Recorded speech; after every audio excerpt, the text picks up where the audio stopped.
Hopkins and North Carolina, and then eventually she ended up as a faculty in Harvard.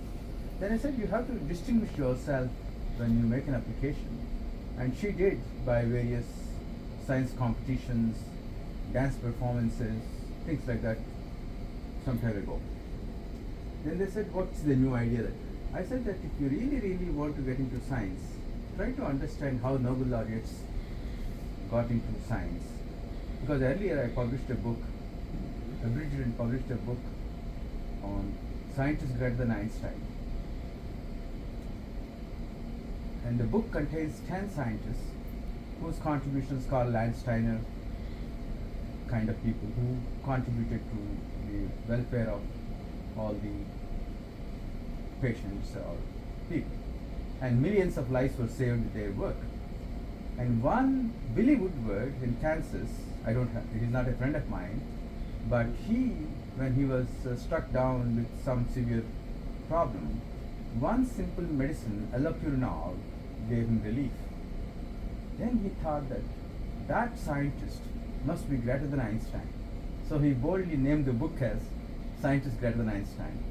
When I read that on a flight, non-stop, 400 pages to India, I was surprised at how all these things were not in the brains of the students or public. So I told Billy Woodward, that's a very big, long book. Instead, I'll make it into 200 pages. So he said yes. Then at the same time, I talked to some people who were alive, and they also said, okay, do it. Then I did that. That was the background, but not as actually pursuing that as a line of activity. But now, I told this girl that do it, and she did immediately take up.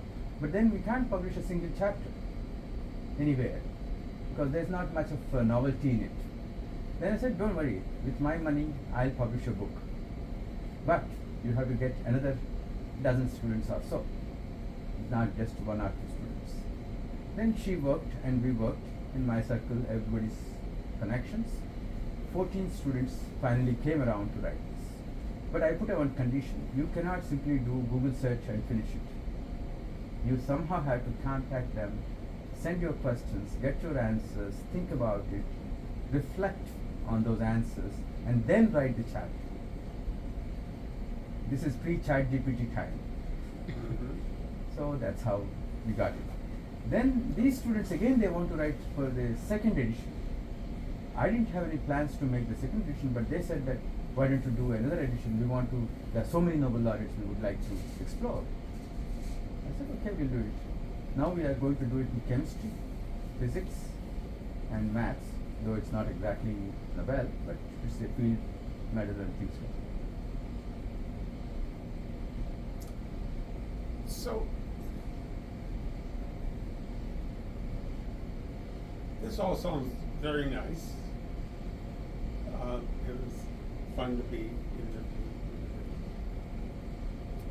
I worry about one thing, and that worry is that the world does enough of putting Nobel laureates on a pedestal. We do enough of it. It's not the road to success. It's not, and you even said that in this book that you wrote, different criteria for what has been accomplished. I myself have a very probably slightly different take on what the Nobels are. I think that they're not prizes to the best scientists. They're not to the people that have the biggest labs or produce the most papers or publish in. They are, in many cases, awarded to work that change science or how we think about science. And as I read many of those papers, many of the biographical sketches that are there are a surprising number of these people that were doing one thing and noticed something else. They weren't trying to answer a question. They weren't trying to succeed as some people were. Some people were very directed at trying to answer questions.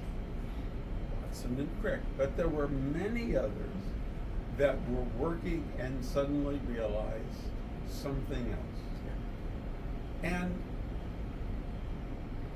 it is, I think, rather remarkable how many times you will read in the biographies statements of, I was working on X and suddenly Y was there, or I wasn't thinking about this and then all of a sudden this happened. There's a couple of rather famous examples of this, or at least I feel that they should be more famous. GFP is one of them. GFP was discovered by and you connected them. Was done by complete accident, and there was no imagining that there were proteins that were fluorescent. It wasn't on people's radars that such things could exist, and Shimomura found it by accident, or by thinking about what he was working on, realizing that that's what he had. But it wasn't. It wasn't sort of directed. So the idea of how do you go about, it's not how do you go about getting a Nobel Prize, because a Nobel Prize comes for many people by accident. That's not it. So what I would find is as a fascinating book, if you want another book for them to write, is it could start with Nobel laureates, but have Nobel laureates in there, ask them, who is someone in your department that you really respect that doesn't have a Nobel, yes, that isn't doing it? Why does that? Why what they do excites you? People that see, all of a sudden people every year go from this sort of non-magic situation of not being a Nobel laureate to suddenly, oh my God, they're a Nobel laureate, how wonderful, they must have been great. But no one recognized them beforehand, yes, or they didn't. So it's a little bit silly. It's a little bit ridiculous to me. So it might be more interesting to have, and much harder for students, yes, to go off and find the people not who should get a Nobel. That's not what I think, because I think that's not the right way of doing it. But to go off and find out, what are other people doing? Why is that interesting? Why is it exciting? What are they? Because I think we go the wrong direction. The direction is, some group in Sweden gave this person a medal. They must be important. Let's find out what they did. They must have done something important. It's the wrong way around. It's sort of like saying, this person has the seal of approval. We better go find out what they did. And then I'll give you, as I think I may have told the students, since I say this a lot, I'm going to prove to you why Nobel laureates have absolutely no clue as to what to do. All right? I'm going to prove it. I think I have very, very good proof. Okay. The ceremony in Stockholm is wonderful. Everybody likes it. Everybody likes the recognition. It's an entire country that decides it's going to celebrate academic achievement. Right? Where does that happen in the world? Nowhere. And you get treated very, very nicely. I doubt that there is a single person that goes through it that says, oh, that was boring. I don't like that. They all, I'm sure, go through it and say, wow, I would really like to do that again. That was fun. that was really nice. My ego is really boosted. This is wonderful. But they don't. There's no secret to how to get a Nobel. If Yeah. they knew it, we'd all be getting, if we knew it, we'd all be getting our second and third and fourth just to be able to do it. But we don't. And that says we don't know. Ha! You're proving it. We absolutely don't know. So I'm sorry to be so argumentative, but it seems to me that that telling students about Nobel laureates is maybe not the best way of doing it. I have a friend over here at Teachers College, which is connected with Columbia, who was teaching a very interesting, or was doing a very interesting study. And I think it was grade school kids, and it was grade school science, and how well they did on the material. And in talking with having the teachers, and we've gone through it, they had two groups, identical lessons, the usual sort of test case. And the first case was teaching a lesson. And part of that lesson in science, or some semester in science, was to talk about the great people that have done wonderful discoveries. And the second version, of course, was exactly the same as the first, except for one additional thing. There were discussions about how these great people had failed and what they had done incorrectly, that they were not these sort of godlike figures that always got everything right. There were things they got horribly wrong. And then when the exams came through, the students in the class that heard about failure did better than the ones that just heard about the great achievements. I think in part it sort of says, the first one, I'm going to interpret this, I don't know if this is actually true or not, but I think the first one says, here is this unattainable goal. Yeah. This is this impossible thing that's what you should strive for. And that, I think, is wrong. The other says, they made a lot of mistakes. They were stupider than you in doing this, and yet they were able to, push through, or they were able to luck out in doing this. And I'm sort of taken by that idea that maybe, we might have the wrong end of the stick. That instead of putting up these idols for people to learn from, maybe it should go the other way. There's this wonderful event that occurs just after the Nobel ceremonies are finished. It's on the ceremonies go from the 6th to the 12th of December. On the 13th is Santa Lucia Day. There's a big celebration. There's a lot of singing and everything, and they have banquets. And if you stay over that next day, there's a banquet for the chemistry laureates. There's a banquet for the medical, medicine physiology prize people. There's one for the physicists, and so on.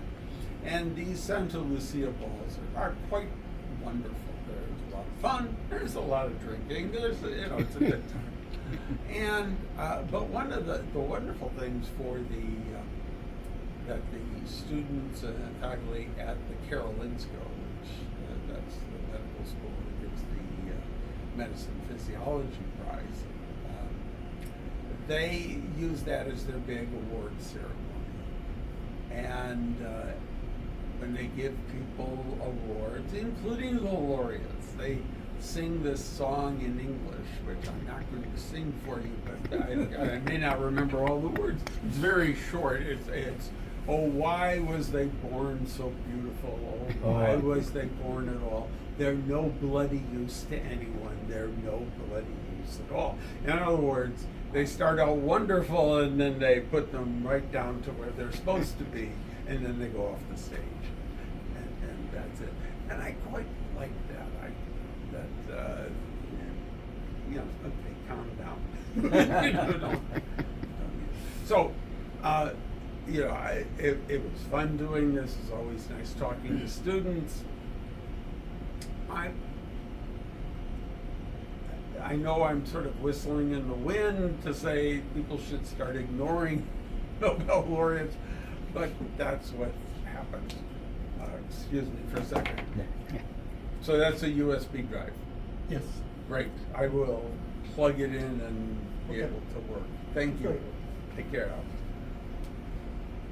was going to replace my coffee stained, Oh, because of- ruined keyboard that I. Sure. My purpose of coming to meet you is, yes, I can thank you by email because you already have helped a student, but I thought that we are in here, and why not meet? This is very nice. I appreciate it. And- Thank you. Yeah, and the other day I was with the past president of American Heart. We were just chatting, not any Mhm. specific subject.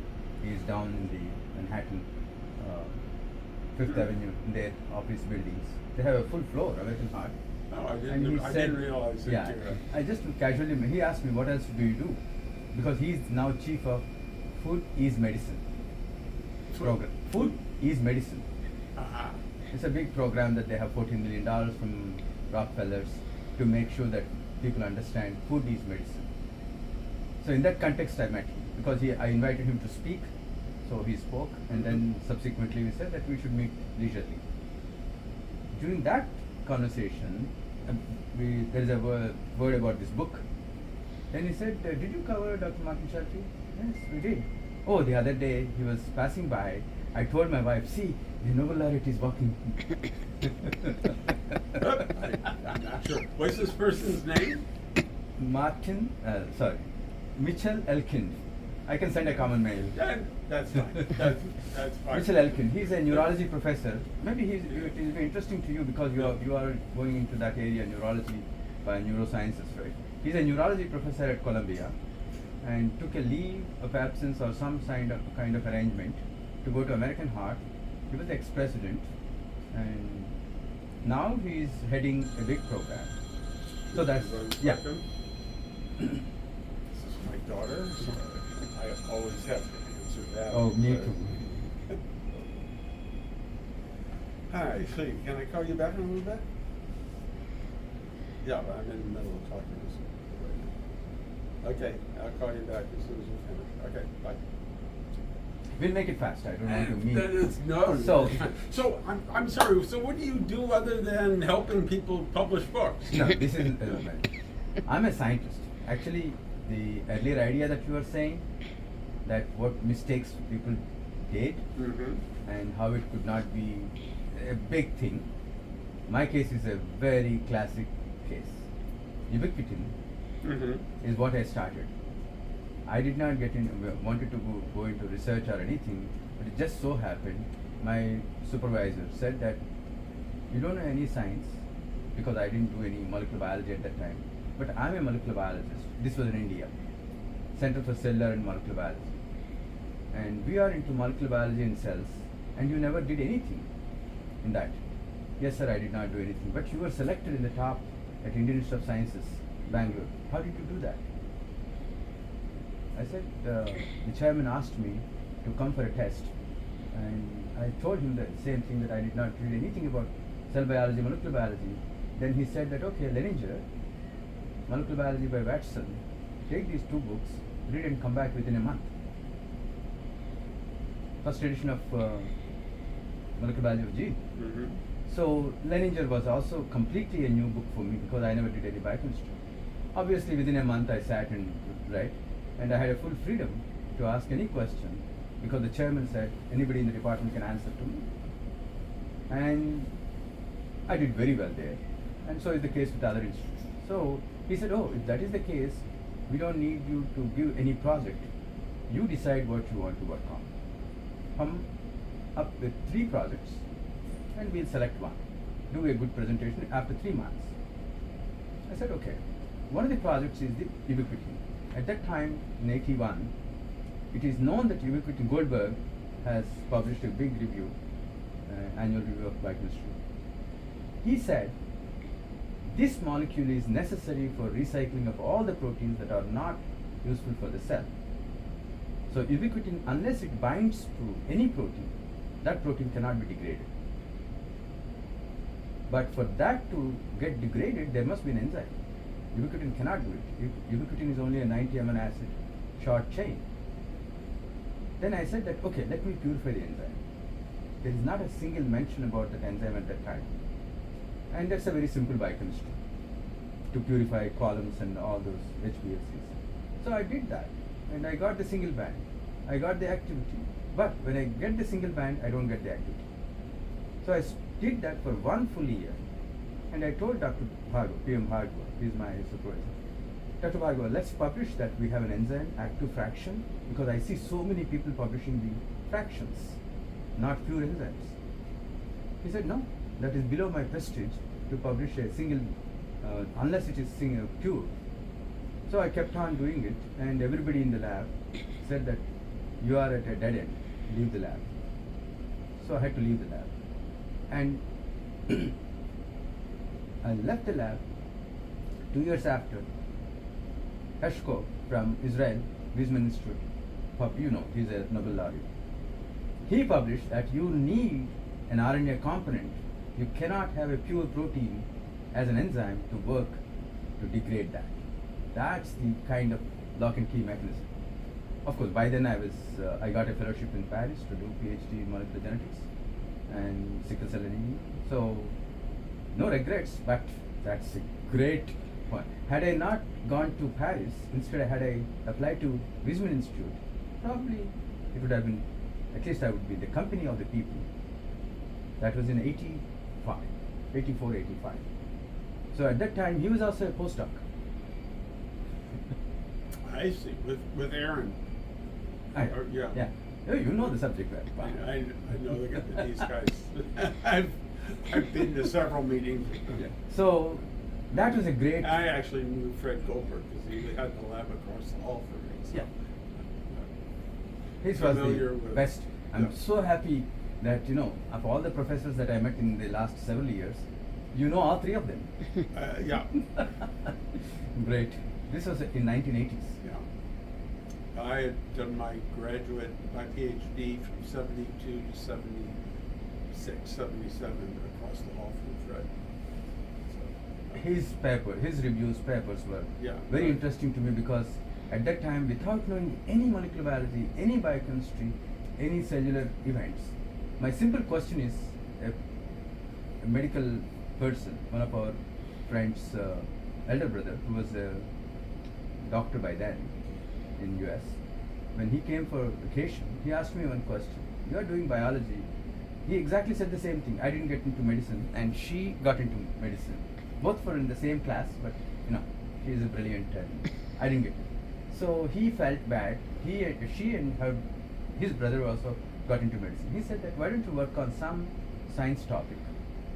The topic is a single cell, a zygote, becomes so big. How does it happen? So I kept on reading books, developmental biology, many things, and all that funneled into one single question: how a single cell, when it breaks down, again builds it, what happens to the proteins? By then, of course, already I have the knowledge about Lehninger. So that's where the ubiquitin came into my domain or focus. interesting. Good. Terrific. So my purpose of visiting is just to say thank you, number 1. Number 2, this is a wine that I got from Greece. I suppose you drink wine. I do drink wine. Thank you. This Very is a unnecessary. longevity factor. One of the Yeah. factors is from. Oh. Interesting. Thank you. Thank you. Then 2 more So- copies, because in case you want to give it to anybody. And the interesting thing about these books, I really wanted to have something special. And this is not just plastic. This is a mirror. Uh-huh. Yeah. Oh, that comes. Oops. Not my wife. Excuse me. No. We're Yeah, leaving yeah, soon. yeah. Hi. I'm in the middle of something right now, but Alex came up with a replacement. No problem. keyboard for me. You matter.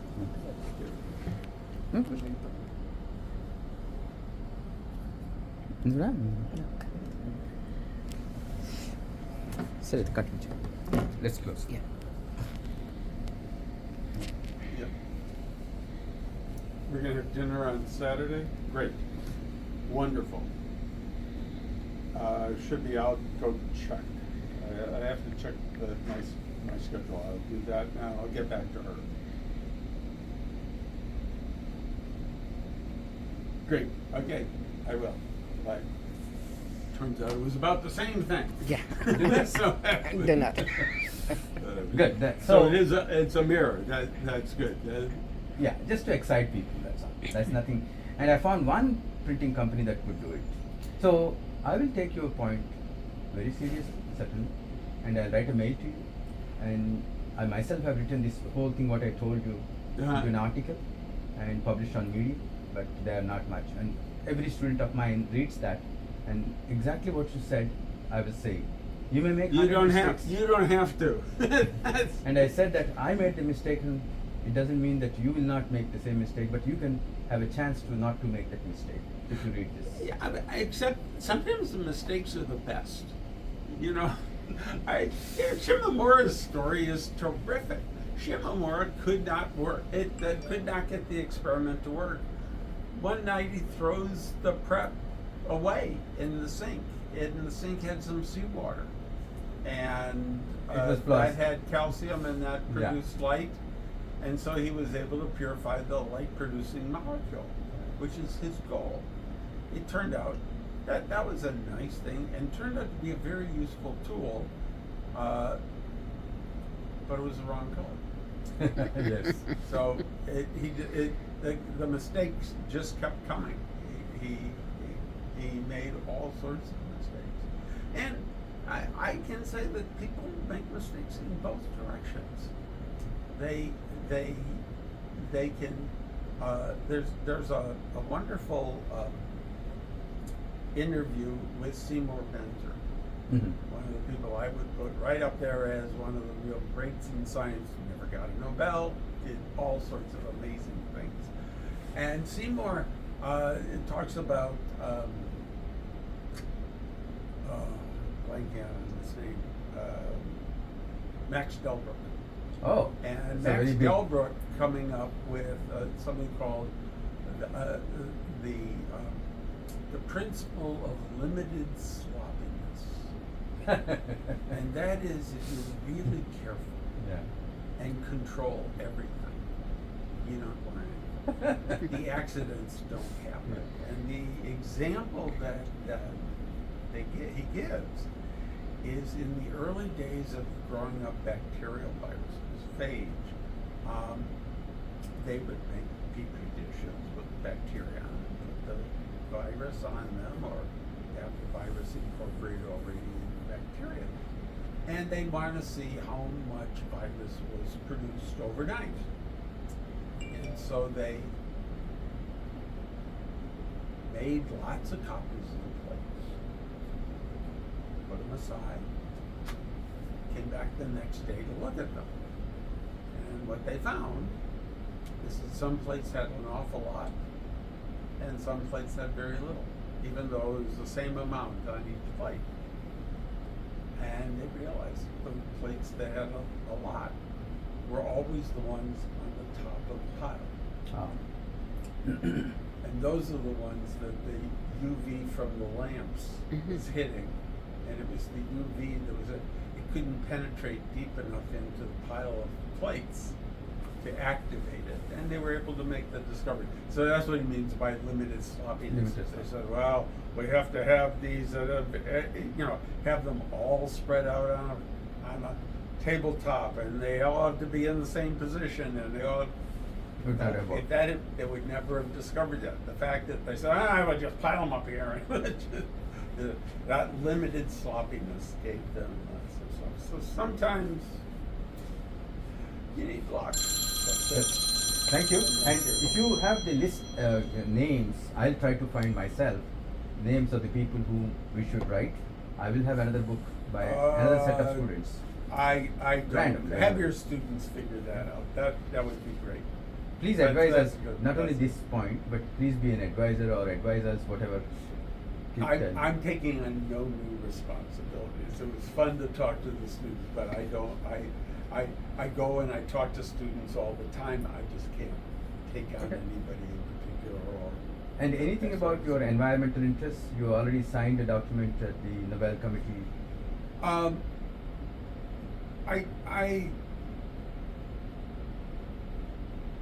I do sign things, but I'm not working on anything in particular that does that. However, I will present one idea, and it's one that I think the students should know about. And I learned about this from a really terrific engineer or scientist, Manu Prakash, who's at Stanford. Yes, I know. And His work. he did the Foldoscope. He's Yeah. done a number of other things. But we had a very nice conversation in December. And he's very interested in climate and I see. looking at things in climate. And in the course of the conversation, those of us in the biological sciences have said to anyone that would listen over the years that if people are really interested in trying to cope with or even cure a disease, just studying the disease is too narrow-minded. You need to understand the basic science, and you'll never really know what basic science is going to be applicable until you actually know. So getting the broad understanding is very, very important. There was actually a wonderful article written in 1939 by a guy, Abraham Flexner, who started the Princeton Institute for Advanced Study, who wrote an article called "The Usefulness of Useless Knowledge," and he meant basic research. And it was a quite wonderful article. I see. But we've said this now for a lot of time, a long time, rather, about illness, about health issues. You cannot. Yes, you need people that are directly working on Alzheimer's or cancer or this or that or the other, but you also need to have people understanding the basic underlying biology to give us new insights, new approaches, new ways of thinking about things. Absolutely essential. What we know now is not sufficient. And when I talked with Manu, he brought up the very interesting point. The same issue is a problem with climate science or climate mitigation. We turn on the radio or television and we basically hear people talking about how we're going to sequester carbon dioxide or how we're going to stop power plants from emitting this, that, or the other thing. Or we're going to have electric vehicles, all of which are important. All of these are addressing the problem. But Manu pointed out, we don't understand the basic cellular, molecular biology of how the oceans deal with carbon. How the planet actually works in these green, because we haven't looked in this way. He says there's a whole series of problems that basic science problems that we do not understand. And it's just like the medical example. It's not the direct, I'm going to do this and it's going to solve this. It's, we don't understand this system. We have to understand the system, and maybe some of that understanding is going to lead us to a completely new way of addressing this thing that we're really trying to address in all these other ways. So it's not that you give up medicine and only do basic research. You got to do both at the same time. It's not that you don't try to help the patients, but if you stop the basic research, there's going to be no new approaches. There's not going to be CRISPR-Cas9. Yeah. There's not going to be all these other things that are new ways of looking at light super resolution microscopy. It just there's an enormous list of things that one can look at that we haven't imagined yet, and yet the applicability is enormous. And so I was really taken by this idea, and I think that more and more people should be sort of talking about that this is not an engineering problem. This is not just an economic problem. This is a basic science problem. A basic understanding about how the world works, how the world copes with chemicals and everything. We really should be taking a much broader view. So I'm sort Sure, I of will a pick it convert up. of that. Yeah. That's the idea. I think that I have not, other than talking with Manu about this, I have not heard anyone sort of bring up that point. So I'll in try to- situations like this, I try to convey that this is an important approach more generally. But we'll see what happens. Anyway, Good. Thank you for coming by. Thank Thank you you, for sir. the books and Yeah. wine.